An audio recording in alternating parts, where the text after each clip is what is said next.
Right, now we are on to the shows that I dropped for one reason or another. I'm not saying any of these are necessarily terrible, these aren't the ones that I just felt like watching. You know, if you've enjoyed them, fair enough, you know, I'm not going to say you're wrong. And, you know, ditto for the shows that I did finish watching earlier on that I may have said bad things about. More power to you if you like them. This time I'm not going to give scores out of 10 because I didn't finish the series. You know, it'd be entirely pointless to give them a rating out of 10 if you haven't seen the whole thing.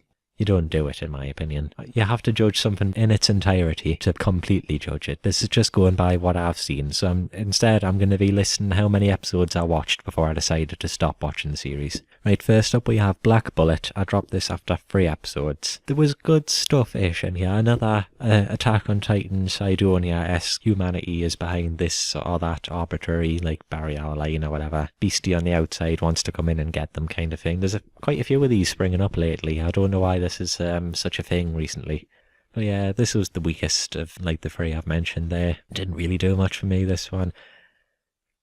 Characters were alright. Not bad premise, not the best I've seen. There was potential here, but my biggest problem was the pacing was so unnecessarily fast. It was just rushing through absolutely everything. Raise an interesting plot point or something, and then it'll be gone in like 5 minutes of the next episode or whatever. That would just be, you know, we've got to move on to the next thing. Like, I don't know if the manga, I presume this is based on a manga. I think it is. It could be light novels, I suppose. I'm going to go ahead and guess manga. Isn't this fast-paced. I don't know why. I don't think they've attempted to cram too much into the runtime, and as a result they've had to really race through everything, and it just didn't work for me. And also Lolicon. Yeah, that's like an instant huge negative point for me. Like, I'm not adverse to those characters being in it. I am adverse to their sexualization, very much so. I do not cotton to that, basically. So yeah, that was a pretty major point against Black Bullet, and yeah, it was more than anything else really awful pace and couldn't take the time to enjoy anything about it. Right, next up we have M3, which I dropped after 1 episode. Wow, this was just, there was nothing going on that did anything for me in the first, I can barely remember the first episode of this. It was, I remember the characters being just awful, premise just being The characters are fucking idiots, they were unlikable, it was just really badly written. And again, I have praised, I've forgotten the writer's name here. I want to say Marie Okada. I'm terrible at remembering names, as you may have gathered throughout this series. I've referred to people as, like, you know, nicknames and stuff. I'm pretty terrible at names anyway. I have liked her work in the past. I really liked Nagino Asukara, and also previously mentioned, obviously, I like Selector Infected Recross. But this did nothing. I can only presume she knocked this entire series out like in an afternoon while watching the telly or something. Just no terribleness. Nothing to even talk about here. Right, next up we have Mahouka, which I dropped after 3 episodes. Slightly controversial-ish, I suppose, this one. I've heard a lot of criticism for it, but this is still very popular. I did not enjoy the 3 episodes of this. I mean, it looked nice. It looked polished, but it had such a bland art style. I hesitate to actually say it looked nice. Didn't like this for the reasons a lot of people have already gone over. Terrible Gary Stu protagonist, and I know some people are going, oh, that's such a, you know, overdone criticism. You know, people keep bringing it up because he is just such a boring personality-ness, you know, standing for the audience, borderline messiah, Jesus kind of thing. So boring. Fucking sister complex shit in here again. Underneath it all, there was a fairly interesting magic system, I thought, but it's just terrible, bland characters, and the nothing happening in the story just totally did it in for me. Not recommended, personally.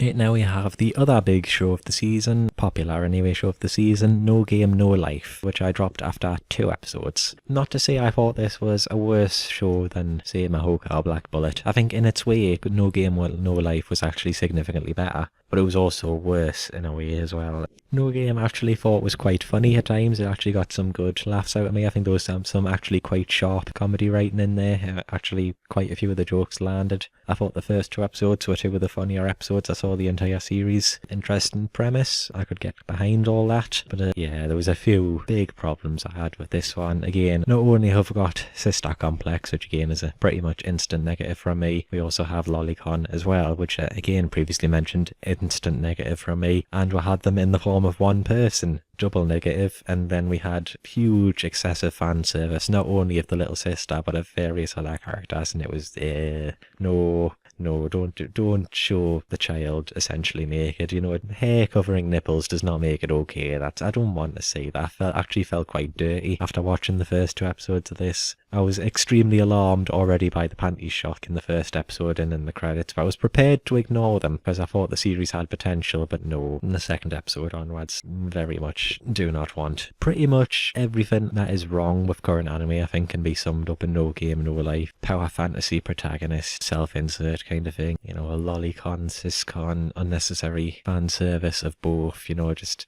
a lot of what's wrong with anime and the anime fandom right now is kind of in No Game, No Life, which does make it such a shame that I think a good, decent-ish premise and some really funny writing was kind of wasted in this otherwise deeply unpleasant to watch show. Right, and last we have The World Is Still Beautiful, which I dropped after 5 episodes. This is the only one I really regret not giving more of a chance. I actually did quite like this one. Like, I had a mental rating of about 5-6 out of 10 while I was watching it. As you've seen previously, I did actually keep going with series I rated lower than that. So why did I drop this? Well, I'm struggling to remember why. This was the best of the shows that I dropped this season by quite a bit, I'd say, or at the very least it was the one that was the least unpleasant, since most of the shows I dropped this season tend to be because they were icky, for lack of a better way to put it. This one, for other reasons, I really did quite like this series. I really liked the main character, Princess Nikki. In fact, I loved her. I thought she was one of the best characters of any show of the season, easily. I thought she was excellent. She carried this series on her back. In the first episode, I thought was actually quite excellent. It was one of the better first episodes of any show of the series in my opinion, but it kind of fell apart a little bit after that. My understanding so is that first episode was anime original, kind of shows and how different it is from the rest of the series. Big problems with this one is I couldn't get into the character of the Sun King at all. It just didn't really do much for me. I found him to be kind of an annoying little turd, to be honest, in a complete contrast to how much I liked Nikki. And also I didn't like how easily so much was resolved. There was good ideas and plots and that brought up pretty much every time. It would be solved by Nikki singing Tender Rain. You know, the whole city's in peril, Nikki's just gonna sing Tender Rain, okay? Oh, there's an asteroid coming to... Oh, Nikki's singing Tender Rain, that's going away. Godzilla has risen from the sea. Nikki, quick, sing Tender Rain and make him go away. Because singing Tender Rain just solves any and all problems that you might have. Stubbed my toe, sing Tender Rain and make it better kind of thing. Just that really got on my nerves after a while. I probably will finish this series, actually. I think one afternoon, if I've got a good couple hours clear, I'll marathon the episodes I didn't watch. Because again, I did like the series for the most part, and I really did like Princess Nikki, and I would love to see more of her. Kind of regret dropping this one. We'll probably pick it back up again. Right, and now we have, last but not least, my show of the season by quite a huge margin. Drum roll, or not, because I don't own a drum kit.